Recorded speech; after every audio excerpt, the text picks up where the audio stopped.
Hoy nos vamos a adentrar en una de esas historias que te dejan helado. Un misterio que ha tardado casi 30 años en empezar a resolverse. Es la historia de una mujer a la que durante todo ese tiempo solo se la conoció por un apodo, y de cómo la ciencia, de una forma casi increíble, le devolvió por fin su nombre.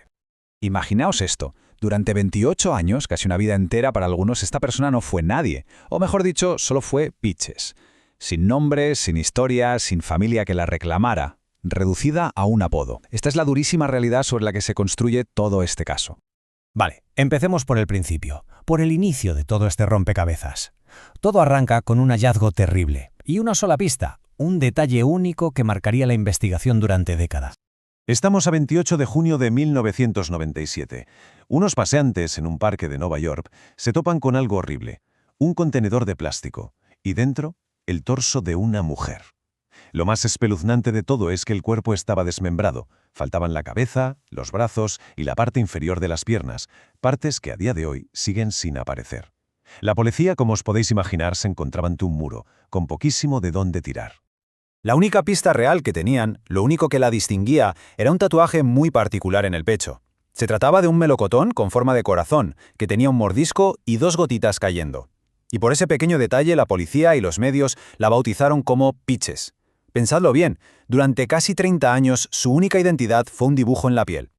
Y así, después de ese hallazgo inicial, el caso entró en un callejón sin salida. Los años pasaron, se convirtieron en décadas, y la identidad de Peaches seguía siendo un misterio absoluto, aunque de vez en cuando aparecía algún pequeño rayo de esperanza. La policía hizo lo que pudo, claro. Publicaron la foto del tatuaje en revistas del sector y ¡bingo! Un tatuador de Connecticut, Steve Cullen, lo reconoció. Dijo que recordaba perfectamente haber hecho ese tatuaje. Lo que contó fue, durante muchísimo tiempo, el único retrato que tuvimos de Peaches. Y la verdad es que Cullen tenía una memoria increíble. Recordaba que era una chica joven, que iba con su tía y su prima. Dijo que era de Nueva York, del Bronx o de Long Island y que estaba en Connecticut porque, según le contó, tenía problemas con su novio. Parecía una pista buenísima, ¿verdad? Pero era demasiado general. No había un nombre, no había una dirección concreta. La pista, al final, se quedó en nada. Y aquí la historia da un salto en el tiempo, 14 años. 14 años después del primer hallazgo, la ciencia forense entra en escena y lo cambia todo. Un nuevo descubrimiento y, sobre todo, la tecnología de ADN empezaron a encajar piezas de este puzzle que nadie sabía que estaban conectadas. Mirad esta cronología porque es clave. En 2011 aparecen más restos humanos en Jones Beach, no muy lejos de donde se encontró el torso en el 97. Y muy cerca, algo todavía más terrible, los restos de un niño muy pequeño. Durante años no se supo si tenía algo que ver, pero en 2016 el ADN habló. Los restos de Jones Beach eran, sin duda, de Peaches. Y aquí viene lo más impactante. El ADN también confirmó que ella era la madre de ese niño.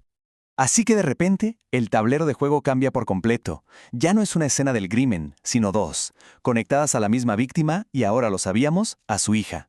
Esto no solo hizo la investigación mucho más grande, sino que también reforzó una sospecha que llevaba tiempo en el aire, que Peaches podría ser una de las víctimas del famoso asesino en serie de Long Island, el asesino de Gilgo Beach.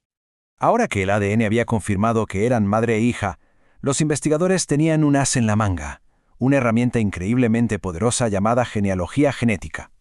Y esto, por fin, los puso en la recta final para devolverles sus nombres.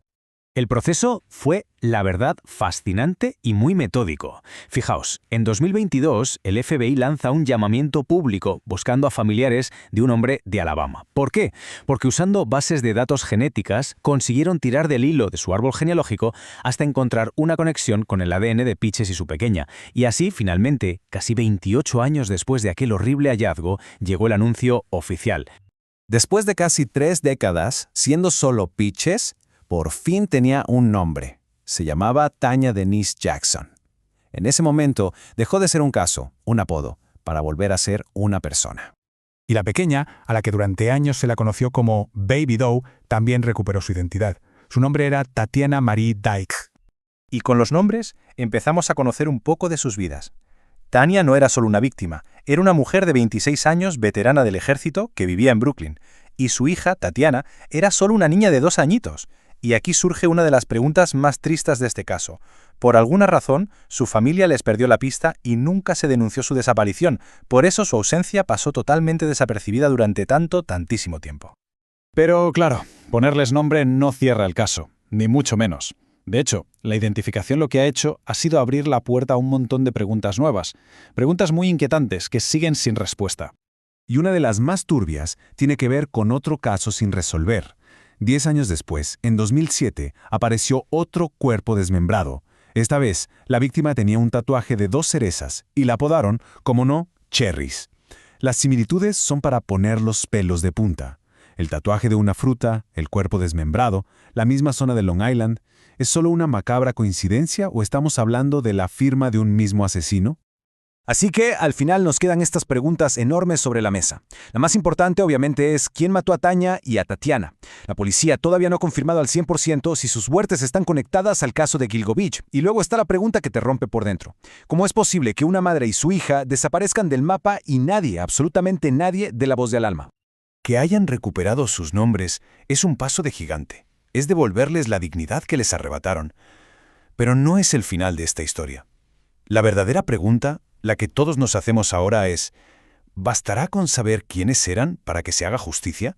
¿Será suficiente para encontrar a su asesino y cerrar de una vez por todas este capítulo tan trágico?